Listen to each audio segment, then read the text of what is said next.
Hi, this is Megan Glidewell again for Pretty Makeup Design. Today we're going to cover your basic foundation application.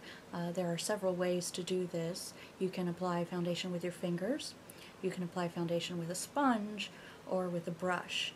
And today we're going to try and cover all three with just a standard drugstore type of foundation.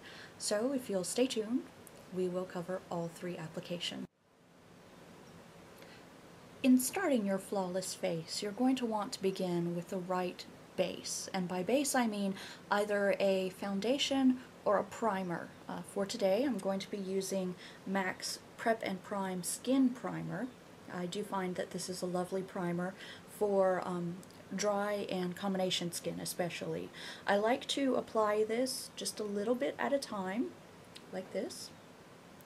And you can move that in with just your fingers, or if you would prefer, you can start in with one of the brushes that you're going to be using. I find that if you can work in a moisturizer with one of the brushes, the brush is less likely to soak up a lot of your foundation, therefore depositing more foundation on your skin. Okay. After that, I'm just going to pick up your regular everyday drugstore foundation. This one is Revlon, and you can use your fingers, like I said, just to apply a little bit at a time. This can give you more of a sheer application.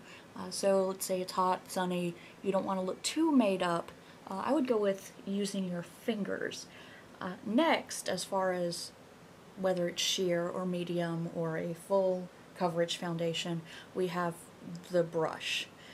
For a brush, you'll want to apply your foundation to a surface beforehand, either the back of your hand or an artist palette. For our purposes today, since it's just a personal makeup and we're not going to work on any clients, I'll just use the back of my hand. You can see that we can build this foundation rather easily just by going through and working in a couple of layers. Now, some people have a difficult time with the brush foundation application because it can get kind of streaky. So in order to combat the streakiness, what you do is use a sort of crosshatch method where you'll go up and down in vertical motions and then come back in a horizontal motion, sort of like painting a wall, if you would. So you don't want streaky walls going up and down like that. You'll go through and sort of move your strokes around like this. My final application method that I'm going to show you today is a sponge. Now you can pick up these little sponges from pretty much anywhere, and I like to apply directly to the sponge, and then you just sort of spread it around, get it where you want it, and then you can go through and stipple, which is basically just pouncing it up and down against your forehead or wherever you are applying the foundation, and it keeps it from looking streaky, and it sort of gives you more of a skin-like texture rather than strokes that you might get from a sponge otherwise.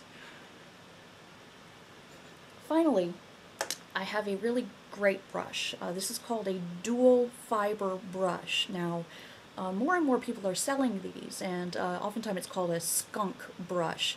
These are great for stippling. So if you take this after you've applied your foundation, go back through and stipple like this, it makes it look like it's not makeup. It makes it look like it's skin, which is what we're trying to achieve in the first place, is just a look of perfect skin.